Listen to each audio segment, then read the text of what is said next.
Want to keep your iPhone running smoothly with the latest features and security updates? Updating your software is essential. Hi, I'm Suyuk from Online Help Guide, and in this video, I will show you how to update the software on your iPhone. So let's get started. First, open the Settings app. Scroll down and go to the General Settings.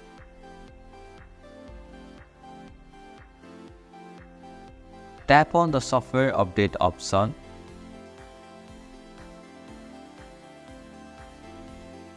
Tap on the Update Now option to begin the process.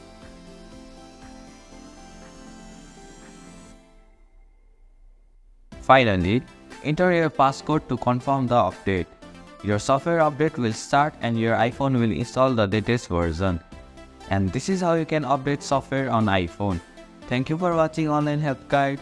Hope this video was helpful. If it was, then hit the like button and comment down if you have any questions or feedback.